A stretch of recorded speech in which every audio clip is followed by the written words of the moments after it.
நஹ்மதுஹு நுஸல்லி அலா ரசூலிஹில் கரீம். அல்லாஹு ஜல்ல ஷானு தஆலா நமக்கு அளித்த இந்த ரமதான் இன்னும் சில நாட்களில் நம்மளை விட்டு பிரிய இருக்குது.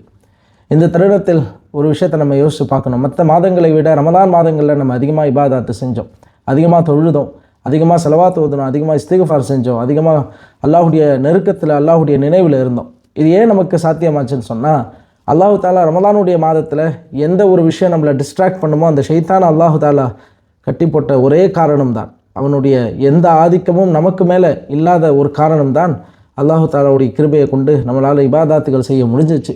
அதே போன்று நஃப்ஸுடைய வீரியத்தை குறைப்பதற்காக இந்த நோன்பை காலை முதல் மாலை வரை நம்ம நோன்பு வச்சதன் காரணமாக நஃப்ஸுடைய வீரியத்திலிருந்தும் நஃப்ஸுடைய ஆதிக்கத்திலிருந்தும் அல்லாஹு தாலா நம்மை பாதுகாத்தான்.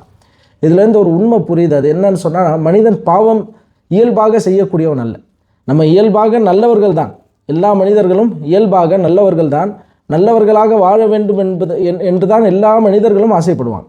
உலகத்தில் யாரை போய் கேட்டாலும் சரி, எவ்வளோ கொடுமையான ஒரு பாவியை கூப்பிட்டு நீங்கள் கேட்டாலும் சரி, உள்ளால் உள்ளபடி அவனுடைய இதயத்தில் நல்ல மனிதனாக வாழ வேண்டும் என்ற ஆசை கண்டிப்பாக இருக்கும். அப்போ எப்படி ஒரு மனுஷன் பாவம் செய்கிறான்? ஷைத்தான் நஃப்ஸுடைய தூண்டுதல். அந்த ஷைத்தான் நஃப்ஸுடைய தூண்டுதல் டைரெக்டாக வராது, சூழ்நிலைகளை கொண்டு. சில சூழ்நிலைகள் தான் அதை அமைத்து பாவத்தின் பக்கம் நம்மை தள்ளிவிடுகின்றது. அந்த சூழ்நிலையை நாம் மாற்ற வேண்டும். அதுதான் இந்த ரமலானில் நாம் பெறக்கூடிய மிக முக்கியமான ஒரு பாடம். எப்படி அல்லாஹு தாலா ஒரு சூழ்நிலையை நமக்கு அமைச்சு தந்தான். இந்த ரமலான் ஷைத்தானா கட்டி போட்டுட்டேன், நஃப்ஸுடைய வீரியத்தை குறைப்பதற்கு நோன்பு வைக்க வச்சுட்டேன். இப்போ நம்முடைய லைஃப் எடுத்து பார்த்தா கொஞ்சம் அல்லாஹ்க்கு இபாதத் செஞ்சு அல்லாஹ்க்கு பிடித்தமான ஒரு வாழ்க்கையை இந்த ஒரு மாத காலம் வாழ்வதற்கு அல்லாஹ் நமக்கு தௌஃபீக் செஞ்சான். அப்போ அதே போன்ற ஒரு சூழ்நிலை மீதமுள்ள மாதங்களையும் நம்ம அமைத்து கொள்ள வேண்டும். ஒரு ஹதீஸில் வந்து ஸல்லல்லாஹு அலைஹி வஸல்லம் சொல்கிறாங்க, ஒரு மனிதர் 99 கொலை செய்த ஒரு ஆள். யோசிச்சு பாருங்கள், ஒரு கொலை இல்லை, 99 கொலைகள். சீரியல் கில்லர் சொல்லுவாங்களே அந்த மாதிரி. அப்படி 99 கொலை செஞ்ச ஒரு மனிதர் ஒரு ஆலிம் கிட்ட போய் கேட்குறாங்க, எனக்கு தௌபா இருக்கா, அல்லாஹ் என் பாவத்தெல்லாம் மன்னிப்பானா? ஒரு நிமிஷம் திகைச்சு போயிட்டாங்க அந்த ஆலிம். எப்படி இவன் 99 பேரை கொலை செஞ்சால் துடிக்க 99 உயிரை எடுத்த ஒரு ஆளுக்கு எப்படி தௌபா கிடைக்கும் அப்படின்னு சொல்லி, உனக்கெல்லாம் தௌபா இல்லைன்னு அந்த ஆலிம் சொன்ன உடனே இவருக்கு கோவம் வந்துருச்சு. இந்த ஆளுக்கு கோவம் வந்து அந்த ஆலிமையும் கொலை செய்து விட்டார். டோட்டலாக 100 கொலை, 100. இப்போ மறுபடியும் அவருக்கு மனசில் யோசிச்சு பாருங்கள், 100 கொலை பண்ணிய நபருக்கும் மனசில் ஒரு ஆசை இருக்கும், நான் நல்லவனாக திருந்தி வாழணும், எனக்கு தௌபா இருக்கா, அல்லாஹ் கிட்ட நான் மீண்டு போகணும் என்ற ஆசை எப்பேற்பட்ட பாவியாக இருந்தாலும் கல்வியில் அல்லாஹ் அதை வச்சிருவான். அப்போ அந்த மனிதர் மறுபடியும் ஒரு ஆலிமை தேடி போகிறார். அந்த ஆலிம் கிட்ட மறுபடியும் கேட்குறார், எனக்கு பாவ மன்னிப்பு இருக்கா, நான் 100 கொலை செஞ்சுட்டேன், ஒரு ஆலிமையும் சேர்த்து கொலை பண்ணிட்டேன், 100 கொலை செஞ்சுட்டேன், எனக்கு பாவ மன்னிப்பு இருக்கா? அப்போ அவங்க சொன்னாங்க, உங்களுக்கும் பாவ மன்னிப்புக்கும் நடுவில் யார் வர முடியும், அல்லாஹ் நாடலாம் உங்களை மன்னிப்பா அப்படின்னு, தௌபா உங்களுக்கு இன்ஷா அல்லாஹ் நசீபாகும்னு சொல்லிட்டு அவங்க ஒரு அட்வைஸை கொடுத்தாங்க. நீங்கள் இப்போ இருக்கக்கூடிய அந்த ஊர் பாவங்கள் அதிகமாக செய்யக்கூடிய வாய்ப்பு வசதிகள் இருக்கக்கூடிய ஒரு சூழ்நிலை இங்கே இருக்குது. அதனால் அந்த ஊரை விட்டு நீங்கள் கிளம்பி இன்னொரு ஊருக்கு போங்க. அந்த ஊரில் நல்லடியார்கள் இருக்காங்க, அல்லாஹுடைய நேசர்கள் இருக்காங்க, அல்லாஹுவை நினைவிலே வைத்து இருக்கக்கூடிய தாக்கிரங்கள் இருக்காங்க. அந்த ஊரில் போய் நீங்கள் இருங்க, உங்கள் சூழ்நிலையை மாற்றுங்க, இந்த ஊரை விட்டு அந்த ஊருக்கு போங்கன்னு சொல்லி அட்வைஸ் பண்ணாங்க. அந்த ஆலிமுடைய அட்வைஸை ஏற்றுக்கொண்ட அந்த நபர் அவங்க இருக்கக்கூடிய அந்த ஊரை விட்டு தன்னுடைய வாழ்வை மாற்றிக்கொள்ள வேண்டும் என்பதற்காக, சூழ்நிலையை மாற்றிக்கொள்ள வேண்டும் என்பதற்காக, அதாவது மனுஷன் பாவம் செய்கிறது சூழ்நிலை கொண்டு தான். தீய நண்பர்கள் இருந்தால் தீய செயல்கள் செய்வோம், நல்ல நட்புகள் இருந்தால் நல்ல அமல்கள் செய்வோம். அந்த சூழ்நிலையை மாற்றுவதற்காக அவர் பயணம் செய்து போகிறார். போகின்ற வழியிலே அவருக்கு மௌத் வருகின்றது.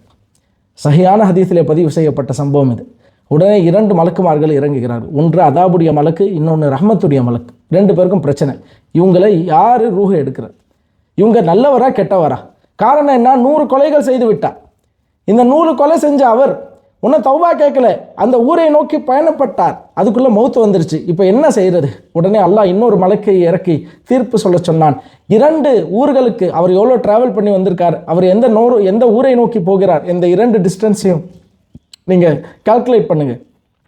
நல்ல ஊரை, எந்த நல்ல மனிதர்கள் சாலிஹீன்கள் வாழக்கூடிய அந்த ஊரின் பக்கம் இவர் நெருங்கி இருந்தால் இவருடைய ரூஹை ரஹ்மத்துடைய மலக்கு வாங்க வேண்டும். இவருக்கு அதாபு கிடையாது, இவருக்கு தௌபாவுடைய அந்த முழு பலன் கிடைக்கும். ஒருவேளை இவர் மௌத்தான அந்த இடத்திலிருந்து இவர் புறப்பட்டு வந்தாரே, அந்த ஊர் நெருக்கமாக இருந்தார், இவருக்கு தௌபாவுடைய முழு பலன் கிடைக்காது, இவரை அதாபுடைய மலக்கு ரூஹை வாங்க வேண்டும் அப்படின்னு சொல்லிட்டு அல்லாஹ் அலக்க சொன்னான். ஹதீஸில் வருது, அல்லாஹு தாலா உலகத்தை சுருக்கி எந்த அளவுக்கு என்று சொன்னால் அந்த நல்ல ஊருக்கு நெருக்கமாக அல்லாஹு தாலா ஆக்கி வைத்தான். ரஹ்மத்துடைய மலக்கு அவருடைய ரூஹை வாங்கினார்கள். அப்போ இந்த ஹதீஸில் நமக்கு தெரிய வேண்டிய விஷயம் என்னன்னு சொன்னால், முதல்ல நம்ம வாழக்கூடிய சூழ்நிலையை நம்ம பார்க்கணும். பாவங்கள் அதிகமாக செய்யக்கூடிய ஒரு சூழ்நிலையில் நம்ம இருக்கோம்னு சொன்னால் அதை விட்டு விலகி போகணும். நல்ல சூழ்நிலைகளை உருவாக்கி கொள்ளணும். அதுக்கு பெஸ்ட் எக்ஸாம்பிள் ரமதான் தான். அல்லாஹு தாலா நல்ல சூழ்நிலையை ரமதானில் நமக்கு கொடுத்ததால் தான் நம்மளால் இப்படி அமல் செஞ்ச முடிஞ்சிச்சு. இதை காட்டி அல்லாஹ் என்ன சொல்கிறான், இந்த மாதிரி 11 மாதங்களும் உங்களால் இருக்க முடியும். எப்போ? அந்த மாதிரி ஒரு சூழ்நிலையை நீங்கள் அமைத்து கொள்ள வேண்டும். அல்லாஹ் அதை தான் விருப்பப்படுகிறான். நாம் அந்த சூழ்நிலைகளை ஏற்படுத்தி கொள்ள வேண்டும். நல்ல மனிதர்களுடைய தோழமை, ஃப்ரெண்ட்ஷிப்பை நம்ம பெறணும். உலமாக்களுடைய தொடர்பிலே நம்ம இருக்கணும். வலிமார்களுடைய சொஹபத்தில் நம்ம இருக்கணும். அப்படி இருந்தோம்னு சொன்னால் நம்மை அறியாமல் அந்த நல்ல பழக்க வழக்கங்கள் நம்ம லைஃப்பில் வந்துடும்.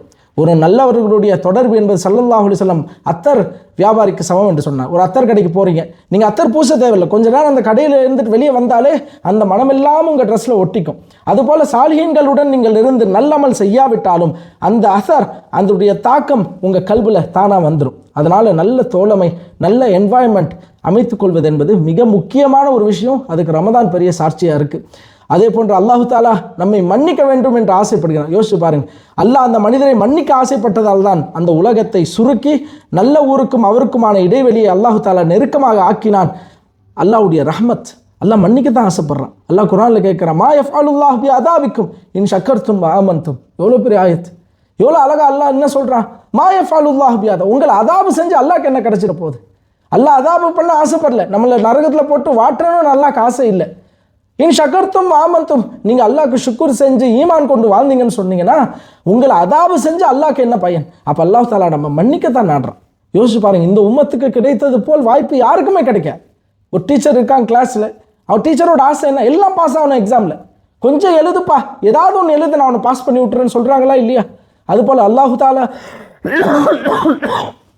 ஏதாவது ஒரு அமல்களை செய், அந்த அமல்கள் எல்லாரும் ஒன்று வச்சு அல்லாஹு தாலா பாஸ் பண்ண உடன் ஆசைப்படுறான். யோசிச்சு பாருங்க, இந்த உம்மத்துக்கு கிடைத்தது போல் சலுகை எந்த உம்மத்துக்கும் கொடுக்கப்படவில்லை.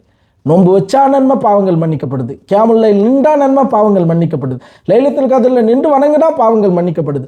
ஒழு செய்தால் தண்ணீர் படும் இடமெல்லாம் நாம் செய்த பாவங்கள் எல்லாம் மன்னிக்கப்படுது.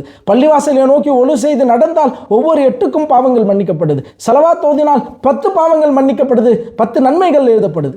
இப்படி எது செய்தாலும், அன்றாட வாழ்வில் நாம் எது செய்தாலும் அல்லாஹு தாலா நன்மைகளை வாரி வணங்குகிறான். அமலே செய்யலையா, நல்ல எண்ணத்தோட ஒரு நல்ல எண்ணம் கல்வியில் வந்துருச்சா, அதுக்கு அல்லாஹ் நன்மையை தான். இந்த மாதிரி சலுகை எந்த உம்மத்துக்கு இருக்கும்? அல்லாஹ் தாலா வாரி கொடுத்துருக்கான், நம்மளை மன்னிக்கணும் காத்துட்ருக்கான்.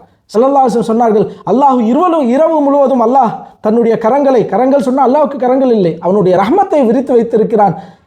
பாவிகள் யாராவது இருந்தால் உங்கள் பாவத்தை நான் மன்னிக்கிறேன். காலையில் அல்லாஹு தாலா தன்னுடைய ரஹ்மத்தை விரித்து வைத்திருக்கிறான். உங்கள் யாராவது தௌபா செய்ய வரீங்களா, அல்லாஹ் அவங்களுடைய தௌபாவை ஏற்பதற்கு தயாராக இருக்கிறான். 24/7 அல்லாஹ் காத்து கொண்டிருக்கிறான் நம்மை மன்னிப்பதற்காக. எனவே இந்த ரமலானுடைய காலத்தை நாம் பயன்படுத்தி மீதம் இருக்கக்கூடிய அந்த நாட்களில் அல்லாஹ்விடம் மன்றாட வேண்டும். நம் பாவ மன்னிப்புக்கு அல்லாஹ்விடம் அழுது கேட்க வேண்டும். அதே நேரத்தில் நம்முடைய சூழ்நிலைகளை நல்ல சூழ்நிலைகளாக சாலிஹீன்களுடன் இருப்பதற்கு அல்லாஹு தாலா நமக்கு தௌஃபீக் செய்வானாக. வாஹிரு தஅவானா அல்ஹம்துலில்லாஹி ரப்பில் ஆலமீன். அஸ்ஸலாமு அலைக்கும் வரஹ்மத்துல்லாஹி வபரகாத்துஹு.